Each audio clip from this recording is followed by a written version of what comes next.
to please mute yourself, but I hope that you can still see the screen that I will be sharing with you. And if you have any questions throughout the whole session, please write it in the chat right away, and that way I can come back to it. Or I'll stop because I'll see the notification and I'll say, oh, I need to talk about that one. Sometimes it may be that on the next slide is the answer to your very same question.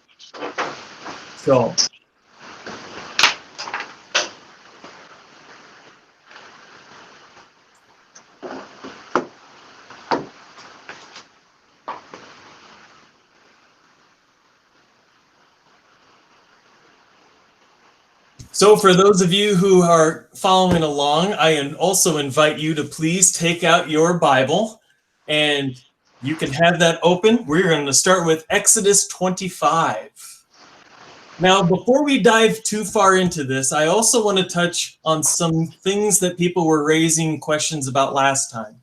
When we kept talking about the laws, when we kept talking about all of the laws stacked on one another and how it just kind of seemed like, well, this doesn't seem like a very good relationship that we have with God. I want you to keep in mind this.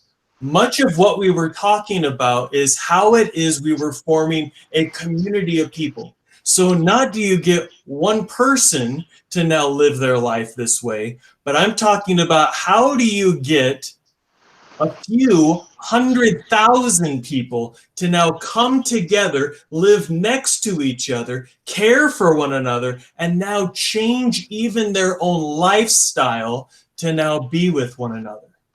I want you to stop and think about this. In our own nation, what do we do to really help people understand what it is we're asking of others? We usually pass a law. Guidance of what it is we should do and how it is we should do it. And so it's also in this same kind of mindset that God is really helping the people by knowing what to do and what not to do, that he's laying on law after law after law, but it really doesn't seem like it's building a relationship. This week, now we're going to start talking about taking those laws, putting it into practice so that then it becomes something where it's a part of your daily life, part of your interaction of how it is you're going to live, and truly it builds that relationship.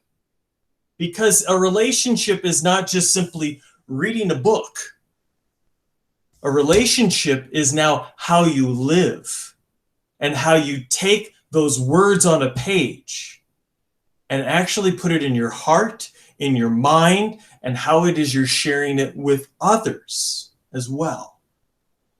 So we're going to be talking about some of the ancient practices and some of the ways in which God was leading and guiding the people back at this time of Exodus. And so many of these things are things that the Hebrew people, the Jewish people, still hold on to, and still use in their own worship services, even still today.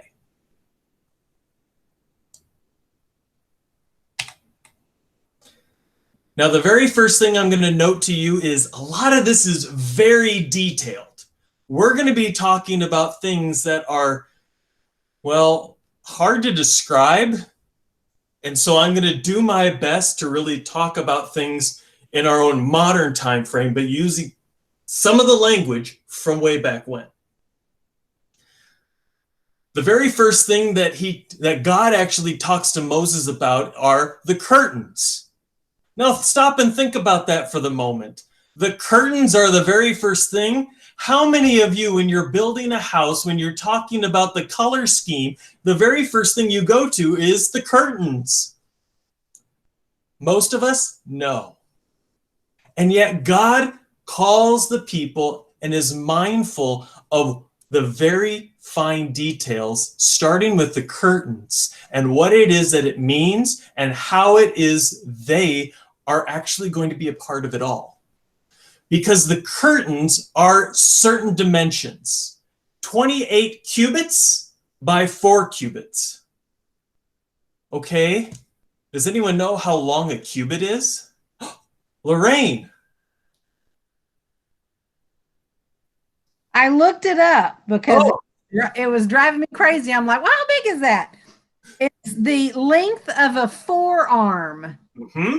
but it's about 18, an average of 18 inches. Yep. So a cubit is from your elbow to the very top of your fingertips. Now, when you think about that, that's a cubit.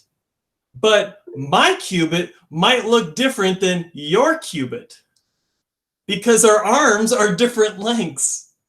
And yet it also gives us some insights at about 18 inches. So Chris just asked the question, was the tabernacle at this point a building or a tent? Actually, at this point, it's neither. It's still an idea and a concept that the people are then going to be building. That God is telling them specifically what size, what dimensions, how are you talking to people about getting everyone on the same page? Oftentimes, this is described as God giving Moses the blueprints of the building. What is it going to look like? How big are we talking about? Let's talk about all the very small details in order to get an idea of what it's all going to be. Great question. God then goes into the colors. Blue, purple, and crimson. Each one of these colors is important for the people to be reminded of what it is that what it is that we're talking about and what it is they should be reminded of in this space. Blue and purple were very much royal colors and also very difficult for people to really find. You had to go and find the right ingredients, the right berries or the right roots or the right spices and everything in order to get the dye that's right for the blue, for the purple, and the crimson ties it into what's going to be talked about later, the sacrifices, the blood. Oh, I think I might have missed one.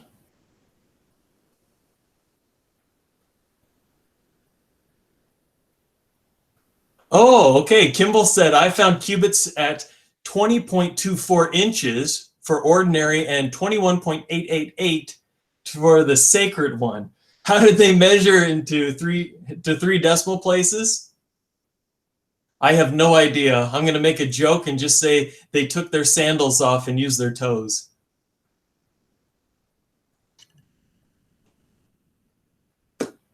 Let's see. Oh, after we're still on the curtains, and the next piece that he talks about then are the clasps, and that they're going to be gold and bronze. Now, when we're talking about gold and bronze, we're really talking about precious metals. We're talking about things that are set apart, are sacred, are things that, well, really cost us some money. Something that one person probably wouldn't have an abundance of, but when you gathered people together, that they would be able to see these things, know how precious, how much wealth was there, but also to recognize the value that this space would then be for the whole community. That it would be a shared building, that it wasn't just for a person, except for God, for everyone in the community. The clasps of gold and bronze were also a way of involving that precious metal, but also, just as we do today, those clasps save the fabrics in order for them to be taken down and put up again, taken down and put up again. This was a very mobile building that we're talking about. The coverings, though, of the spaces, we're talking about the tents, as Chris was talking about earlier. The coverings are going to be ram skins. Now, keep in mind, this is very specific. Ram skin is only the males. And also, it would be noted that it would be an unblemished, meaning there weren't spots, there weren't stripes, there weren't anything else on there. It would all be one solid color. So the rarity of that would mean that your bloodlines, if you ever studied husbandry, how animals are bred, it's part of that, in which there are animals that are set aside that have certain breedings that would then have these markings, or for this case, no markings. The next piece that we're talking about is the wood that would be used. Acacia wood is it's a very hard wood. For any of you woodworkers out there, think of gopher wood, a very hard substance, almost like an oak, something that would have some durability. And this was reminded for the people of the preciousness again. Keep in mind, we're in the middle of a desert area. We're talking about an arid area in which there's not a lot of rainfall, there's not a lot of trees. And so when we do have trees, they are ones with strong roots, they're able to weather the strong winds, and they grow to be a very strong and fibrous tree, which makes them very dense and prime for strength, especially in a building. So this is what we're talking about when we're talking about a tabernacle. And so to give you an image of this, I found this picture. And the tabernacle is that middle building. It's that center, what looks like a tent. This tabernacle is also known as the tent of meeting. So this would be the place where the elders would go to actually meet with God, to talk about things, to talk about the spiritual nature of the people, what it is they're doing wrong, what it is they should be doing, and really to seek God's guidance and counsel. Think of this as the church, but not just inside the church, but more of in our own modern times, when we go up to the Lord's table, the altar area, that's where we're at. So this space is where God first begins talking to the people that we need to start with. For this is the place where you will have a relationship with me, where you will feel my presence and I will reside. And it's inside this tabernacle that it's going to be divided into 2 rooms. In one room, there's going to be a space for meeting, which the people are able to go into, the holy. There's going to be a back room for the most holy. When you go into that most holy room, you find this, the Ark of the Covenant. Yes, just like the Indiana Jones movie where we're going for the search of the Ark of the Covenant, that's what we're talking about. And God goes into great detail as to what this should look like as well. He lays it out. More acacia wood, more gold. There needs to be reminded of how precious, how sacred, how valuable this gift, this space, and this very item is. But it should never be touched. If anyone does touch of the Ark of the Covenant, they will die. So poles are used to carry this Ark of the Covenant from one place to the next. Because remember, we're talking about a very mobile people, a people who are going to be traveling from where it is they are to a promised land where God is leading them to. If anyone does touch it, and there is a story in Scripture about someone who does touch it to stop the Ark of the Covenant from falling to the ground, and when they go to touch it, they immediately die. On top of that Ark of the Covenant are 2 cherubim. 2 cherubim, and their wings are covering a mercy seat. Cherubim are heavenly creatures. Does anyone remember what cherubim look like?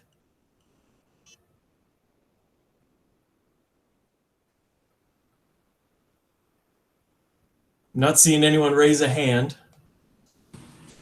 Aren't they like little short, fat angels? Not quite. Yep, Kimball has at least the right idea. They have 6 wings. So they are winged creatures that have 6 wings to them. The cherubim often were described as having 6 wings, and with 2 of them they covered their face, 2 of them they covered their feet, and 2 of them they were used to fly with. So it is these 2 cherubim who then reach out their wings to cover a mercy seat.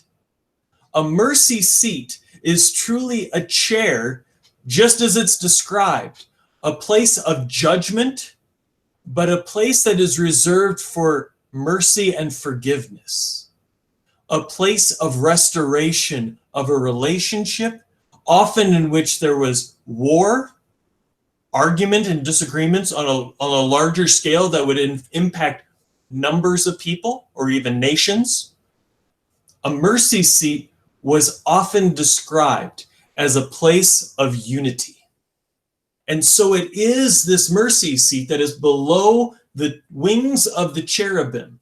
And this is a symbol, a sign that God is present and that God's restoring that relationship that he had made with Abraham and now is continuing through Moses and through the people to continue. But he's calling them to have that relationship renewed. So it is this mercy seat that's so very important as a symbol.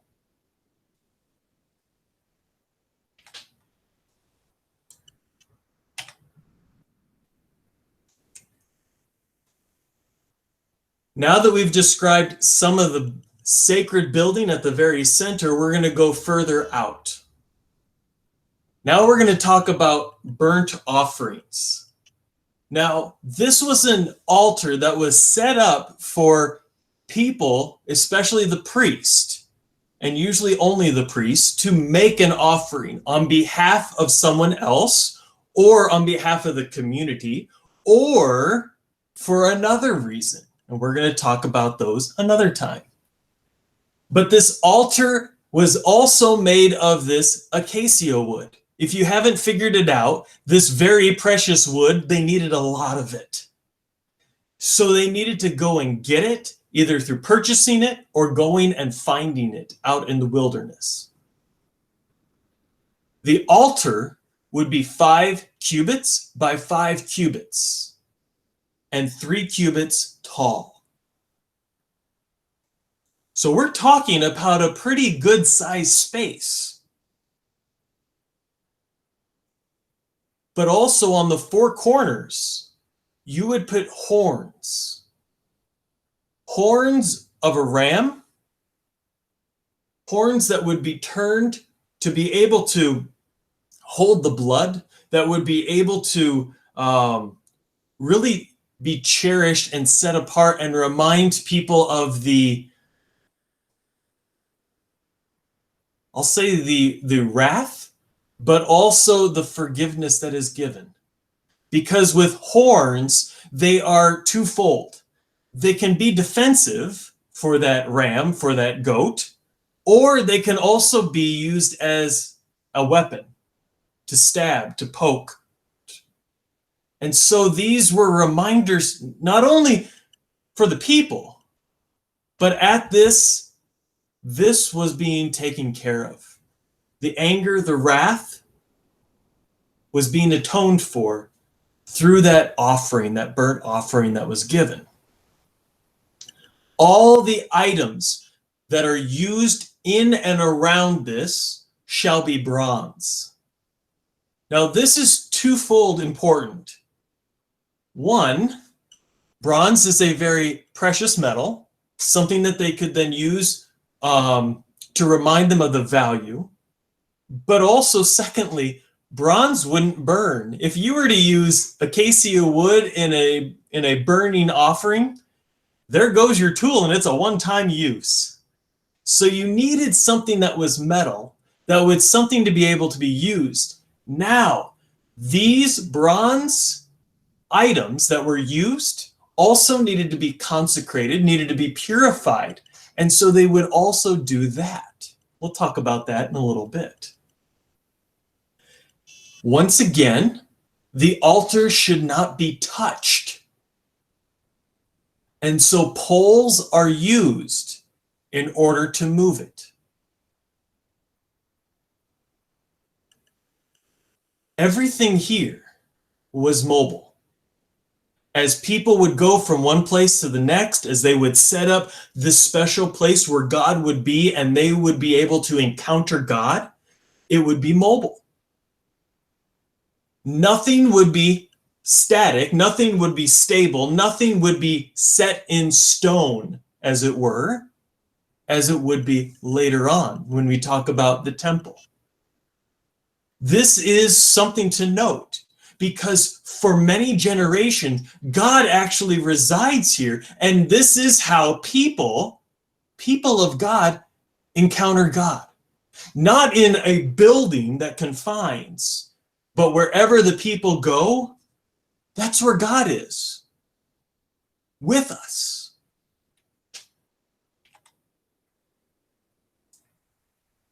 Now I'm going to talk about the outer wall in that picture, and I'll come back to that picture, so if you don't remember it all, we'll come back to it. Next, we're going to have an open space, and that was the court, a place where people could gather, a place where people could mingle. In our own modern times, we'll say where they could social distance.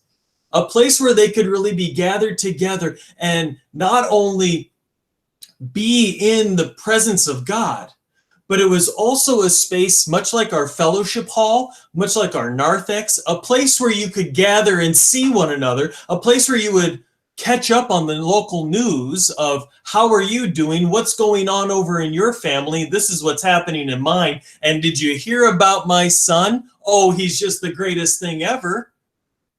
And so people would be able to actually be a community together. It was here in the court where relationships as a community around God would truly be strengthened, unified, and people would be reminded of what it means to be a people of God. As we go around the outside, we had 20 pillars and bases that were made of bronze. And these pillars made up the outside wall. 50 cubits by 100 cubits was the size of the entire court. 50 cubits by 100 cubits. So we're talking about a fairly good sized building, but not a building that could really seat thousands of people or even have thousands of people in there. You were close. It was really a place for, you would stand outside of the court, you would then be able to go inside the court, and then you would be able to know of the holy place and then the holy, most holy place. Again, those color schemes of the curtains we come back to. The blue, the purple, and the crimson. All reminding us of some very important aspects of the sacred, of the special, and also the blood. I want you to stop and think right now. In our seasons of worship, what season is blue for us? You can go ahead and unmute yourself or type it in the chat. Advent. Advent is blue. You're absolutely right. And it's here where we are celebrating the arrival of Jesus, our Savior and Lord. Now, purple is our next one that is also a very important season. Does anyone remember what season that is? It's Lent. That's right, it's Lent. And we're celebrating that time of going from, I'll say, Epiphany to a very special time of Easter. Very key times in which we are reminded of God's presence among us and God doing something for us, through us, and we gather together to celebrate. Now, crimson or red, do we have any holidays that we have for that? Pentecost. Chris, you're on a roll. Pentecost is our next holiday that we will be celebrating as a church, and it is red. And what happens on the day of Pentecost? Someone other than Chris.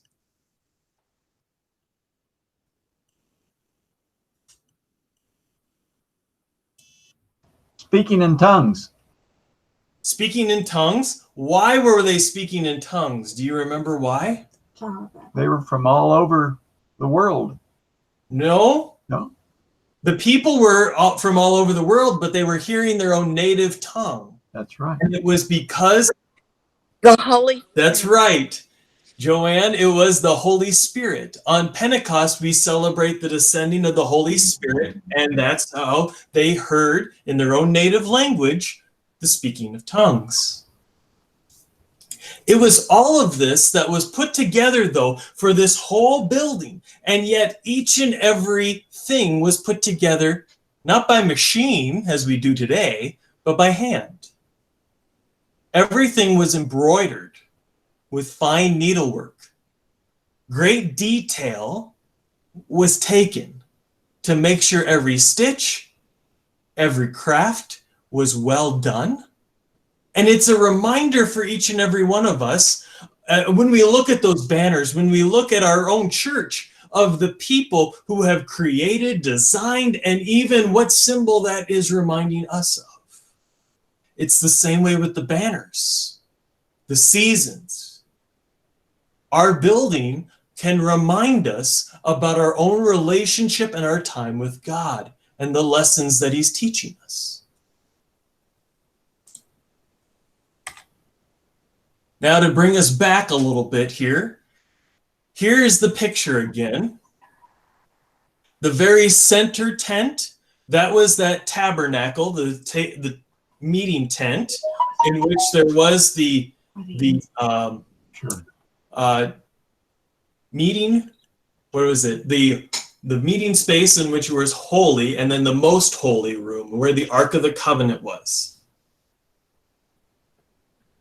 This outside wall, that's where we have the outer court or the court. So this gives you an idea of some of the space, how it was used, and what it could have looked like.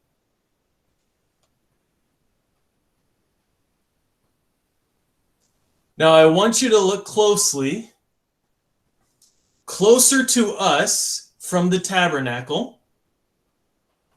We have two very distinct items that we're going to be talking about next. Oh, before we go on to that, let's go into the priests themselves, because their clothes, just like my clothes, mean something. They mean something for them. I'm going to start with the breastplate. On the right-hand side, there's an image here. The breastplate was something that was reminding the people of the judgment of God. That God had given them laws to live by. That God was giving them good order and structure and how to be as a people of God. And so it was this breastplate that really protected you, but also gave you guidance as to how to live, what to be. On that breastplate were 12 stones. Each stone was for the 12 tribes of Israel.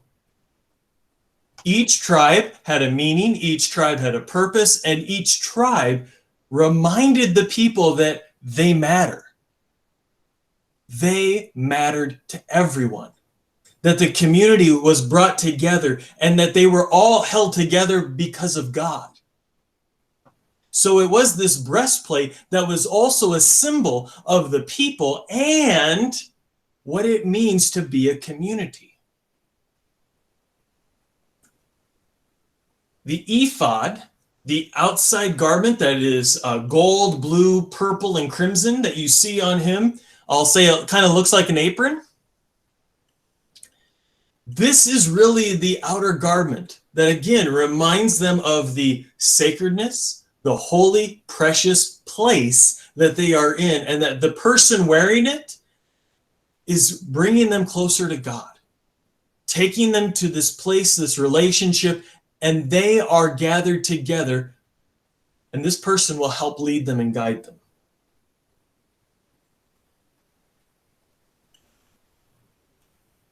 Let's see. The robe.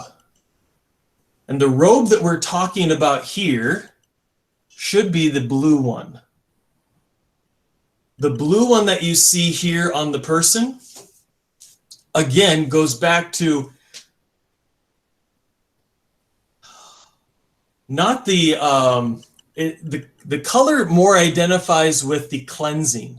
The water that is used to cleanse of the bath, of the mikveh, of the washing away to make them new and to make them clean. That it has to do more with what it is you have done in order to have that relationship with God. It takes that connection of this and bringing it into this relationship that you are now having in this place.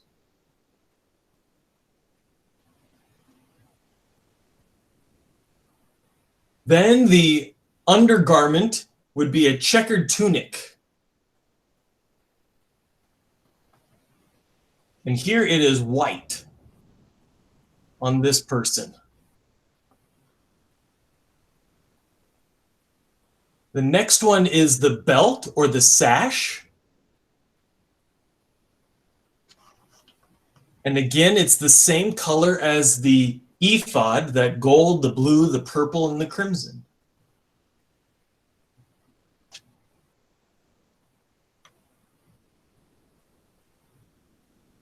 And it was this sash that reminded the people that God is holding us more together. That God will continue to provide, and to be the thing that unites us over and over and over again. Now the last one is the hat, the turban.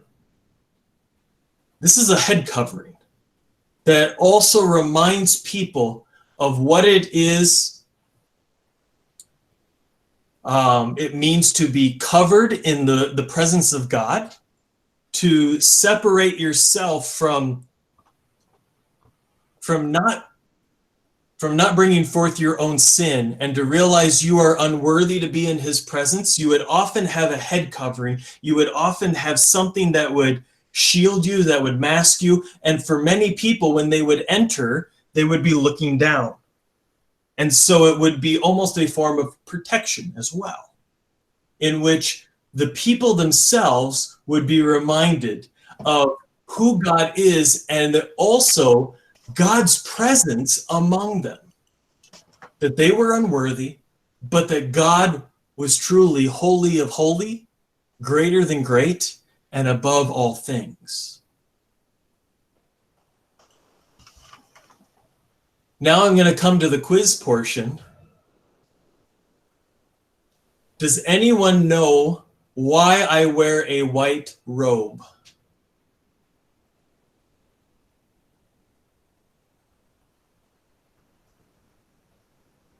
I'll give you a hint. It represents what something each and every one of us has done or been a part of.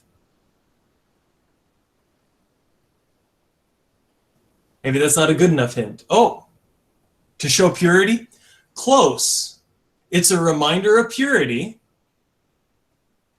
but it's actually a reminder for you and each and every one of us.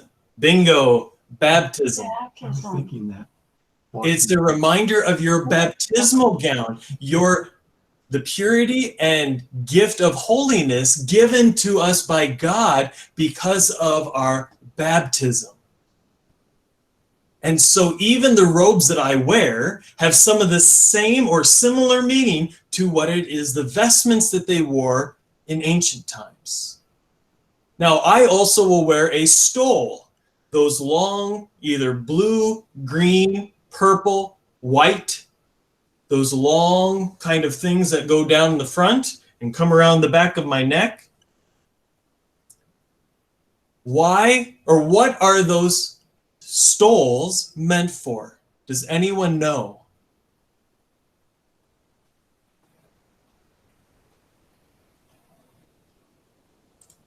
Shows what season we're in. It does do that. It shows not only what season we're in, but also it's the yoke of what it is God has called us to be as disciples. The yoke was often used on animals that were working in order to move the plow, in order to move a wagon, in order to really move an item of great weight and move it easier. That stole reminds each and every one of us of the yoke of Jesus Christ. Jesus says to his disciples, "My yoke is light." This is the yoke that we're talking about. The yoke that stole represents is the work that Jesus Christ calls every Christian to be a part of. I'm going to go back just a little bit. We had a question in the chat. Why do some ministers wear black robes? So, great question. Oftentimes, they're of a denomination that is different and oftentimes more academic in their understanding of things. And so the black robes were traditionally known as academic robes. But the other meaning with them too, especially when priests will wear them, is it's reminding each and every one of us of our sinful selves and our need for Jesus Christ's love and the need for his forgiveness through his own son, Jesus Christ. That without him, we are a broken people, left to our own sin. Well, we used to get more reminders of our sin because about 60 years ago, all the Lutheran pastors wore black. Oh, yes. Yes. These are contemporary changes. Yes, they are. Yes, they are. A lot of it has to do too with the blending of denominations, as in the different groups of Lutherans, that larger bodies would often then guide when they did come together, what would be the common practice and the new practice for denominations. So white has actually become, I'll say within the last 100 years, more normal for Lutherans.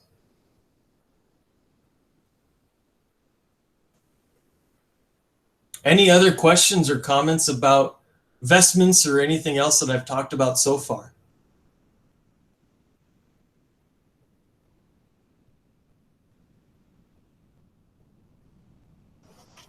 That's Pastor. Yes. I've been wondering, where do they get the metals? Where do they get the gold? That's usually in veins in the rocks. Did they mine it? And the bronze, which is a mixture. Yep. So they were doing like smithing at the time then. So keep in mind where they just came from. They just came from Egypt, and many of them were slaves, and it was the slaves who were often working with the goldsmiths and the other smiths in Egypt, but they were doing the hard, laborious work, where then the Egyptian master would then be able to approve of the slave's work. So many of them were well versed in the skills of doing them, that they knew how to do it. And they also, when they left Egypt, they were given gold and other precious metal just to get them out, because the Egyptians said, "Here, take it, leave. We don't want the plagues. We don't want what God has brought upon us. We want you out of here." So a lot of it was from rings, earrings, necklaces, and other things, even pots or even bowls and other things that were from other places. And so they would also take all of those things, melt them down, and then make them into something new.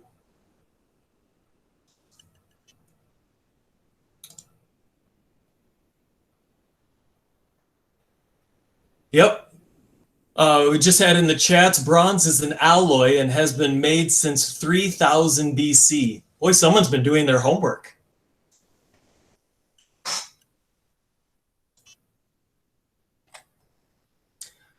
So next I'm going to shift into some of the practice. Now we're not talking about just what the building looks like. We're going to be talking about what it is the building is used for.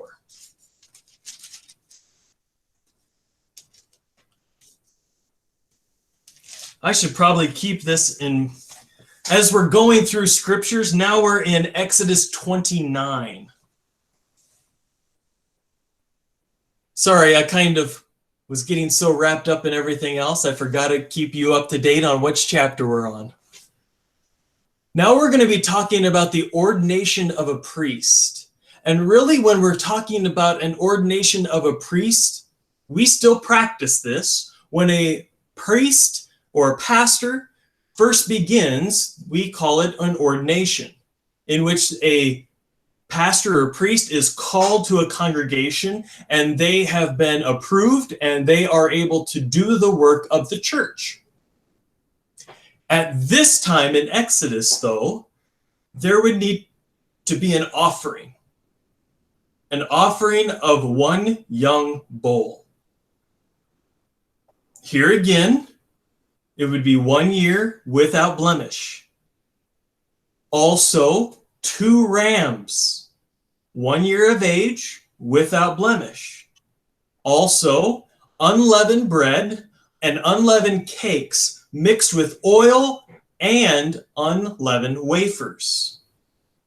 Each one of these were used in the ordination to be reminding not only the people, but especially the priest of the work, of the calling, and of the actual agreement here that God was calling them to be a part of. The bull, the rams, the blood of the sacrifice were to truly be reminding the priests of what it is they were called to do. Because they would be there to atone for people's sins, helping the people be reminded of the severity of what it is that they have done, not only in the presence of others in their community, but also in the presence of God. And that their work as a priest would be to connect the people in their daily life to God himself in all of their work. The bread, the unleavened bread particularly, and the unleavened cakes were twofold.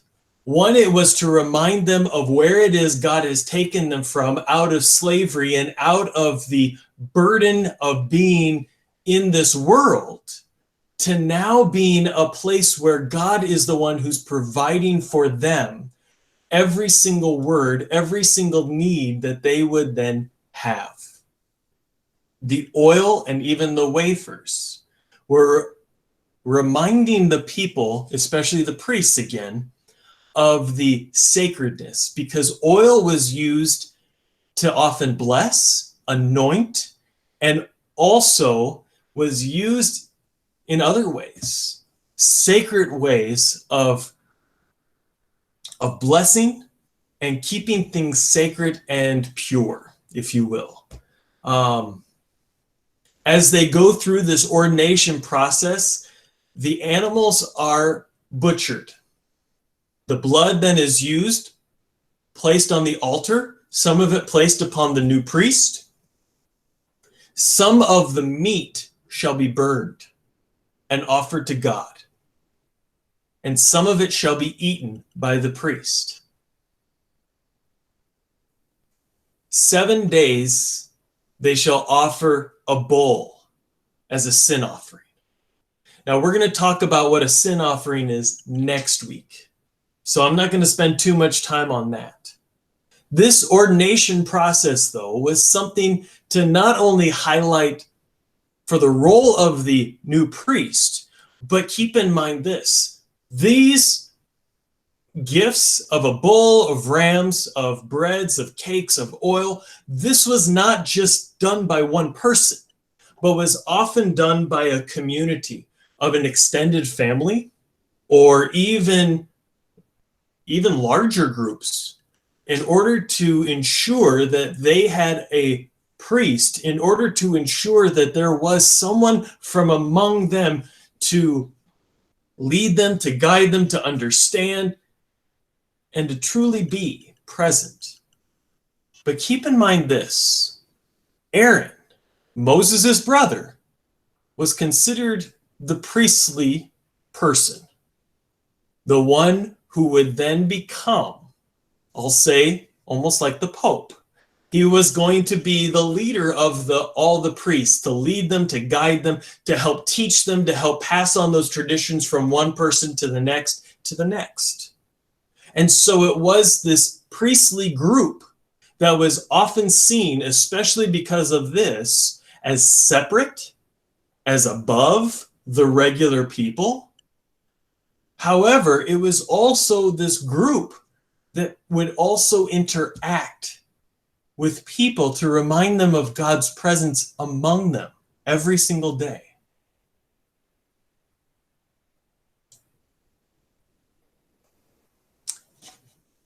It was in the tabernacle, or really in the court, where there would be a daily offering. Now, when I say a daily offering, I'm not talking about just one time a day. There would be a morning, an evening, and a burnt offering to God. In the morning, it was very specific.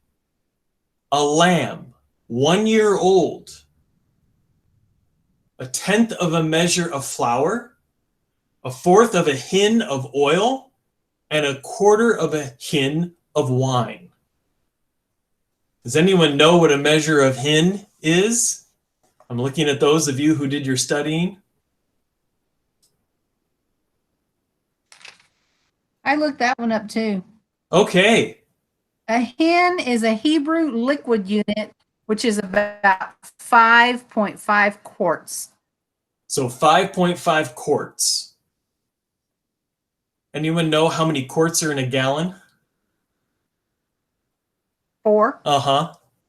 So I was trying to get not too many people know a size of a quart even. Maybe some of you do who enjoy cooking, but a gallon is a size that I figured people would be more familiar with. So a fourth of a hin of wine, a fourth of a hin of oil. So we're talking about a quarter of a gallon, a little bit more than that. But that gives you a frame of reference as to what amount we're talking about each day. Every morning, these things were given as offerings to God. In the evening, then, a lamb, 1 year old, also a grain offering and a drink offering. Oftentimes, the grain offering could be corn or flour or barley. The drink offering was more often than not wine. Then there was a burnt offering given to God as,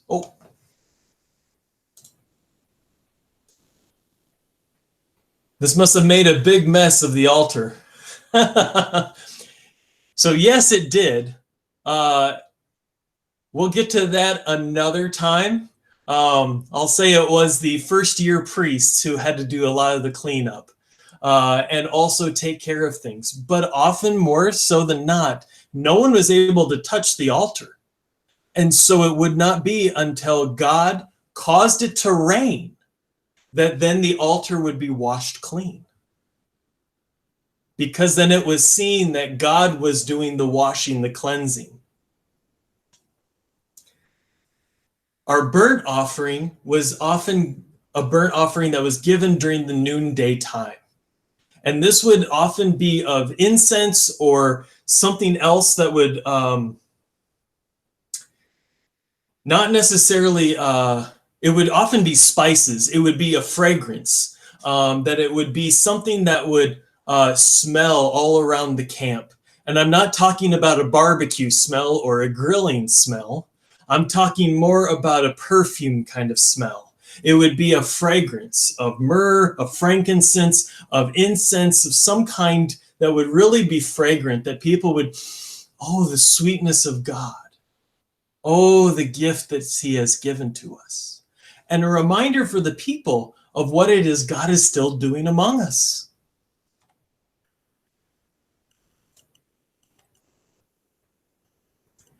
Now there would be a separate altar for incense. This was a smaller altar. And here again, God was very precise, very detailed in when he talked about what it is this altar would look like. This one would be made out of that acacia wood, and it would be measurements of 1 cubit by 1 cubit by 2 cubits tall. So we're not talking very big. For those of you who are kind of getting a frame of reference, up at the front of our church where we have the eternal flame, that's about the stand that we're talking about. But here again, on the corners of the altar, there would be horns. And everything would be made out and cut out of 1 piece of wood. So this was a size in which everything was hewn all out of 1 tree, out of 1 trunk, and everything would be carved, that if any imperfections were made in the carving of it, find a new tree, start over and do it again. That's how much it meant.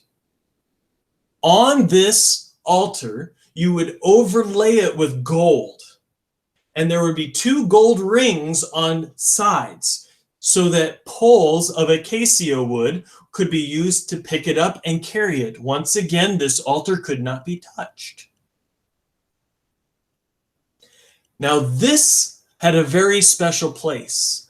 This was placed right in front of that most holy space inside the tabernacle, right in front of the entrance to the Ark of the Covenant, or the most holy place. This would often have some of those same fragrances, those spices of incense that we were talking about, where that daily was going, only this would be more continual. This would be set up so that it would always be burning, that there would always be prayers, that there would always be an offering given up to God outside of the holy of holy place. Whew, we've covered a lot of ground. We've talked a lot about the building of some of the practice and what it looked like. And I've tried to give you an idea of what it is that we were using this space for. All of this, though, would then be used for religious practices, for worship services. Oftentimes, the oil that is used was different than the cooking oil that you would use to eat with. This would be a holy oil that was set apart, and it would be mixed in such a way that not only would you have typically olive oil, but then you would mix in a liquid myrrh. Oftentimes it would be mixed together with water or the oil itself, so it would become liquid because it was often a powder. Cinnamon, an aromatic cane. Now this would be like a sugar cane, something that would give off a fragrance of sweetness, of how else to describe an aromatic cane? It would often be something that you would use, but would often have very sweet smellings. Think of it like our own, not perfumes. What is it where you have the basket of fragrances and spices? I'm blanking on the word. Potpourri. Thank you, potpourri. Hey, thank you. It would be almost something like that, in which all of this then would be mixed together. Oh, and I cannot forget about cassia. Cassia was also another fragrance, but it was a different kind of fragrance. Oh, I'm blanking on what that one is. So I'm not able to remember that one. So I'm not going to go into that one. But all of these things are put together. Yes, it is an oil. And all of those things are put together to make up. And each one of those fragrances, smells are put into this olive oil to make it a holy oil. But each one of these parts also had a remembrance of the people, of their relationship with God. Myrrh, cinnamon, the aromatic cane, the cassia, and the olive oil all were bringing together the reminder of what it is God has done for them and what it is the relationship has endured.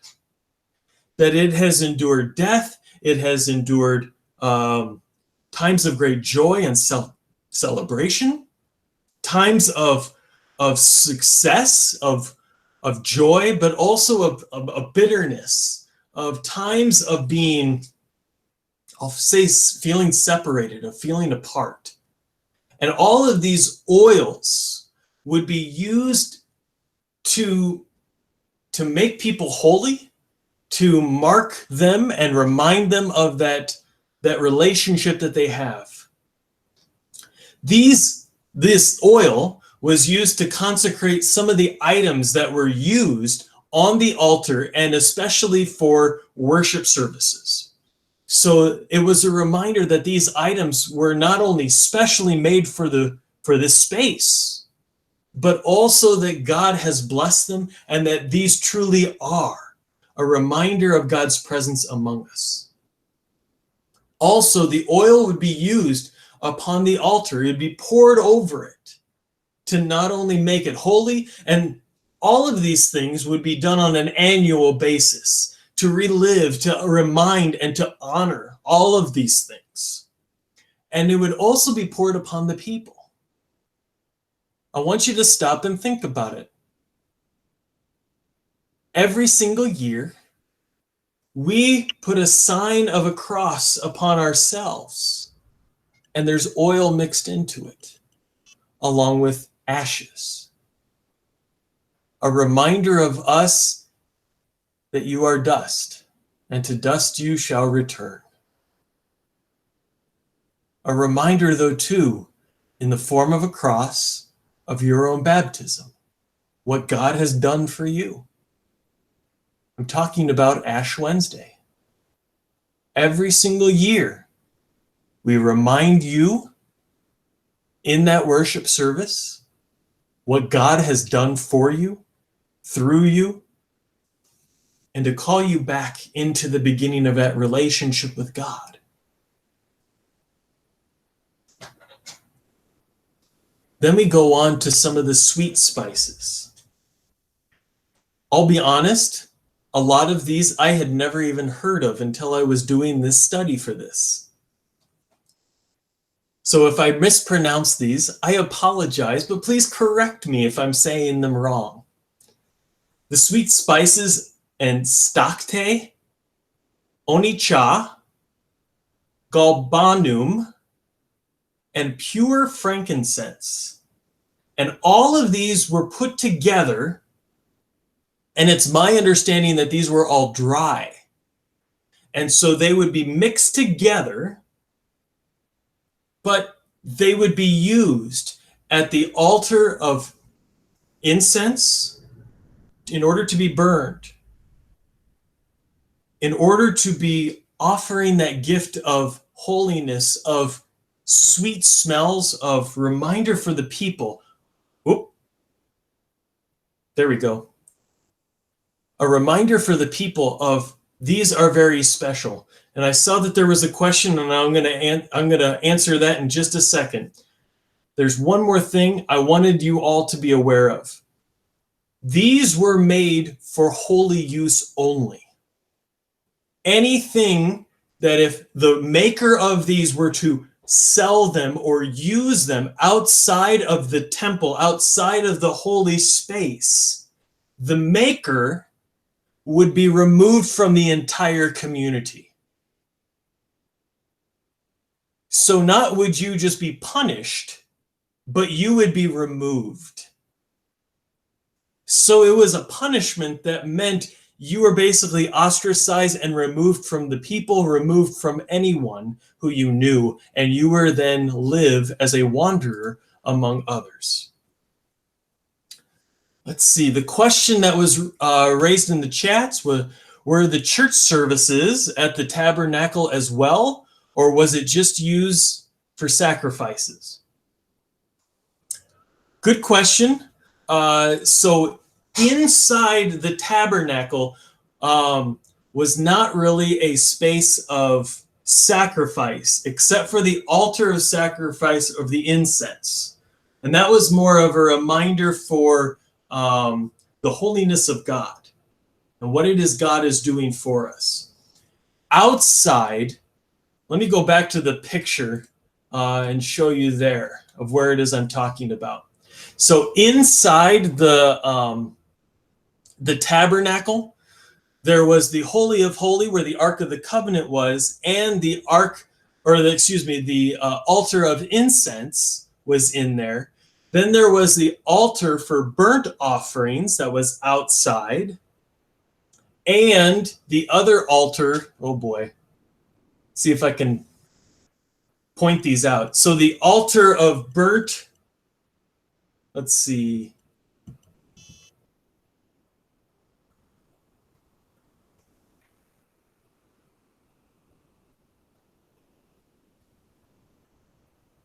Okay, so inside,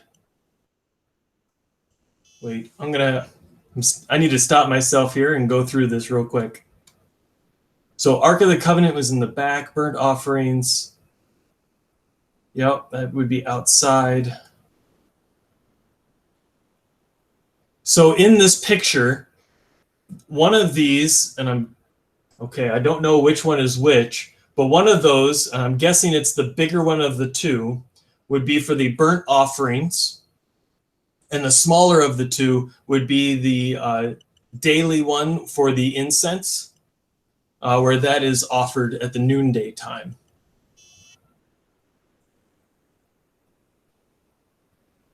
If I am wrong on that one, I will come back and let you know next week, okay? Inside the tabernacle was more so a place too where people encountered, especially the elders, met with God and was in his presence. Chris, do you have more to ask? Well, I guess mainly what I was wondering is there's a lot of talk about sacrifices and the priests, etc.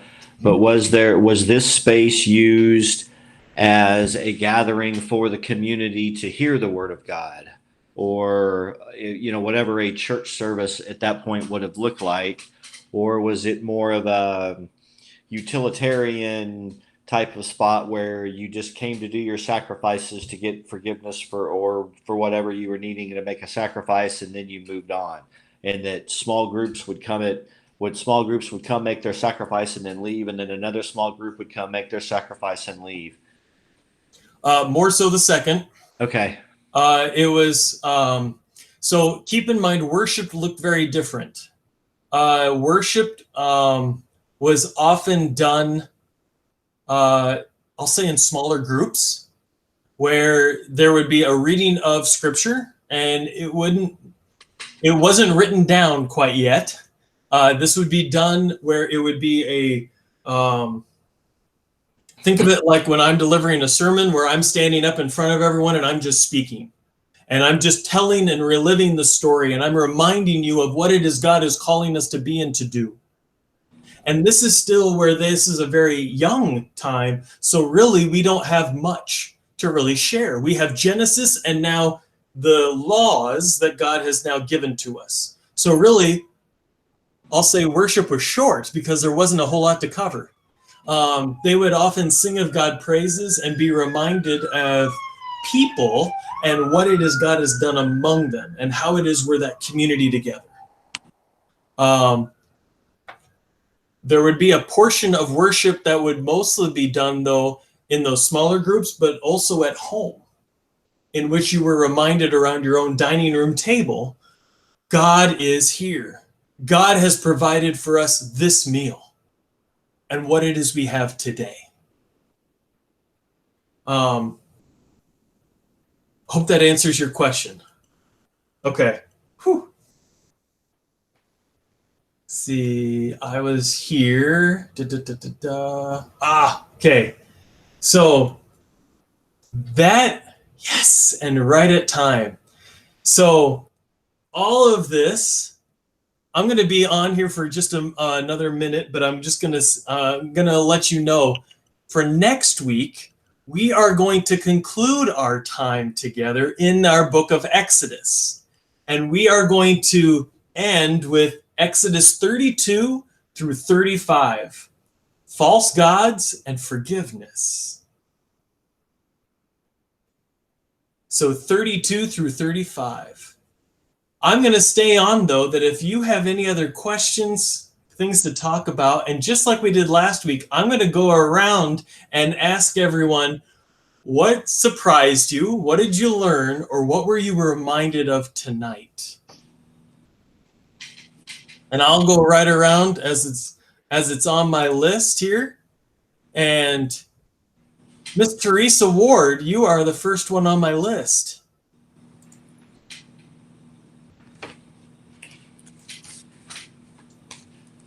Oh, just hello, everybody, but I really don't have anything to add tonight. Oh, okay. Well, we're glad you're here. Thank you. Thank you. Thank you for doing this. Yeah. Next is Kimball. I was surprised that they were associating this early on with the images of the white robes and whatnot. Oh, okay. Sure. I'm trying to wrap my head around that with all of the barbaric, archaic sacrifice that they were still doing. So this is... They're at odds. Yep. And this is where they're just getting started, too. Yep. So, very good. All right. Next is Miss Cindy Needabitz.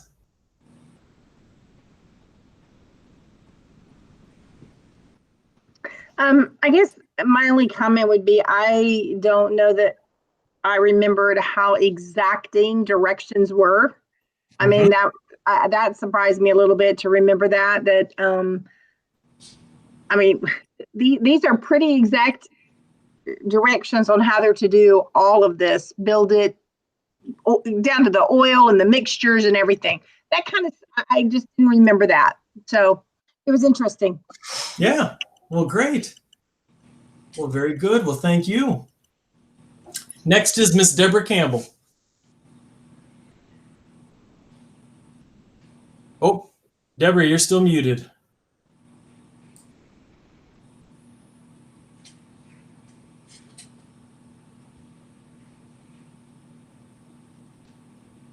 And I cannot unmute you.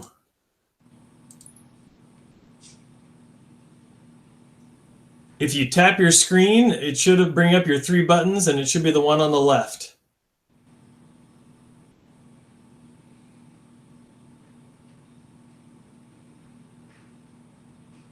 Tell you what, I'm going to come back to you, Miss Campbell. Miss Joanne Stanley, you are next. Well, from my readings, I just mostly got descriptions. There were some explanations of the meanings of things, but from your lecture, I got more about the symbolism. Okay, great. Very good. Well, thank you. Thank you. And next is Lorraine. So, like Cindy was saying, when I was studying this earlier, how exact and disturbed. Everything was supposed to be.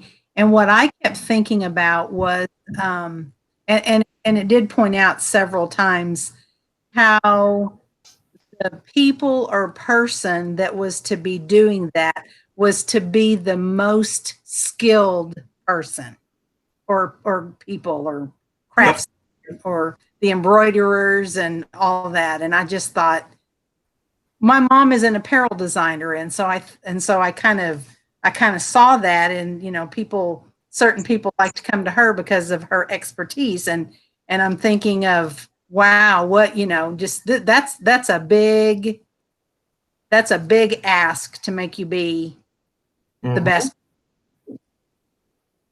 Absolutely. Well, thank you. Next is Mr. Chris Wagner. Well, I had not thought of all of this stuff as new at this point. I had looked at it as stuff had been going on for centuries, and they were just kind of documenting and writing it down. It kind of makes a whole lot more sense thinking of it as new. And then, like you said, why, church was more, storytelling at that point. There wasn't, they didn't have a big book of scriptures to read yet, et cetera. And I'd never made that connection before. And so all of this puts it in a different perspective that actually makes more sense than the visions I had before. So. Sure.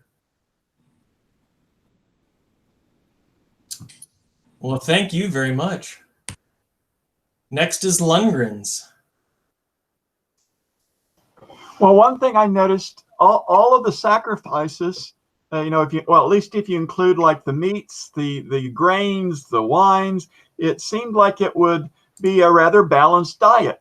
Oh. What was it they're thinking that this was symbolically feeding the needs of God, or was it something that the priests would take part in? So some of it would be eaten. We'll talk about some of this next week. And some of it would not be. Some of it would just be burned, because a lot of this would be part of your daily meal. Like, it would be what it is you would eat. It would be part of what it is you had on your plate, because it was a reminder of what God had provided for you, and you are giving a portion back to God. You are reminded of the blessings and giving back what God has first given to you, much like a tithe or an offering, is what we talk about it today. So, thank you, Jim. Cheryl? What I appreciate about your lectures is, no, we're calling them lectures. Sure. Speech. Lectures. Okay, professor. Was before, I just thought of this as historical data in the Bible.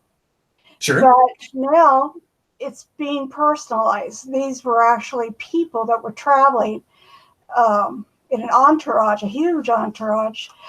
But you have made it much more personal. So it's been taking on a whole new meaning for me.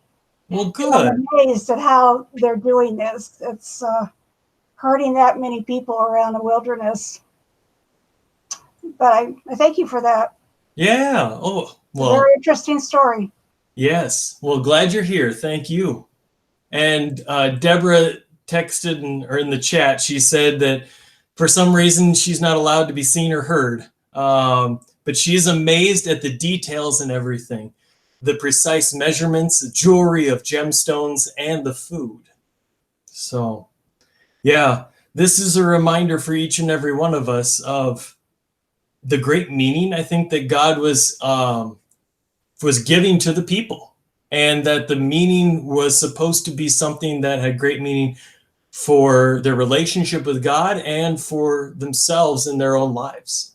So, great insights, everyone. Thank you for being here. Yeah, this was really great. So, As always, I hope to see you next week. And if you have any questions or concerns in the meantime, send me an email and I'll get back to you with it. So, and as always, it's also good to see everyone.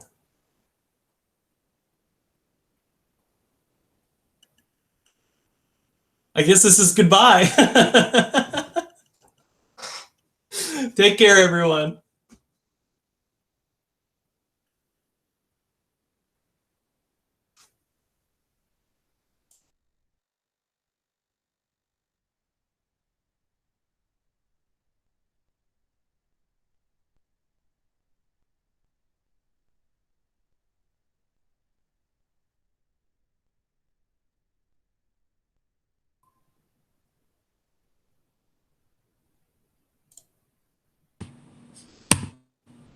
Bye. I found it again. I minimized it. See ya.